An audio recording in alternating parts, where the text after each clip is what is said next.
رخصتی کا طریقہ کیا ہے؟ خاندان کے ایک دو معززین، ہاں خواتین ہوں، بچی کو لیں اور اس کے شوہر کے گھر چھوڑ دیں، ٹھیک ہے، شوہر آئے وہ خود لے جائے، یہ بھی ٹھیک ہے۔ یہ جو ہمارے یہاں رخصتی کو بارات کا نام دیا جاتا ہے، یہ کہاں سے آیا ہے؟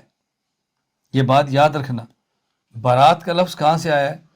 بارات کا لفظ یہاں سے آیا ہے کہ جب ہمارے ہاں پاک و ہند میں رشتے ہوتے، رخصتی رات کو ہوتی، سفر لمبے ہوتے، اور ڈاکوؤں سے، لٹیروں سے حفاظت کے لیے مختلف افراد کو اکٹھا کیا جاتا، ایک آپ کا آدمی ہوگا، ایک آپ کا ہوگا، ایک آپ کا ہوگا۔ کیوں؟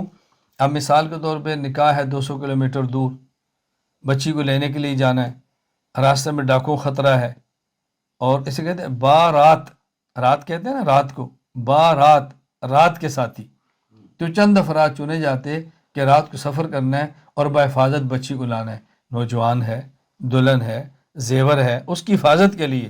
یہ ایک وہاں سے سلسلہ چلا تھا جس کی شریعت میں کوئی حقیقت نہیں ہے، وقتی ضرورت ہوگی اس وقت، تو یہ ہے رخصتی۔ تو بارات میں لوگ جمع کرنے، 100 گاڑیاں لینی، ان کو پھولوں سے لادنا، لاکھوں روپے اس پہ لگا دینا، یہ مزاج شریعت کے بالکل خلاف ہے۔ اس پر اپنا پیسہ ضائع مت کریں۔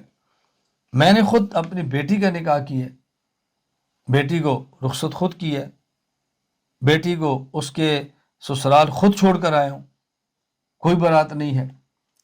ان باتوں کو ہمیشہ ذہن نشین فرمائیں کہ رخصتی کا طریقہ یہی ہے، نکاح مسجد میں ہو، ایجاب و قبول ہو اور حق مہر طے ہو، اس موقع پر آپ چھوارے تقسیم کریں، تقسیم نہ کریں، پھینک دیں، لوٹائیں، کوئی حرج کی بات نہیں ہے۔ کیوں؟ یہ خوشی کا موقع ہے نا، دیکھنے سے پتہ چلا ہے کہ خوشی ہو رہی ہے۔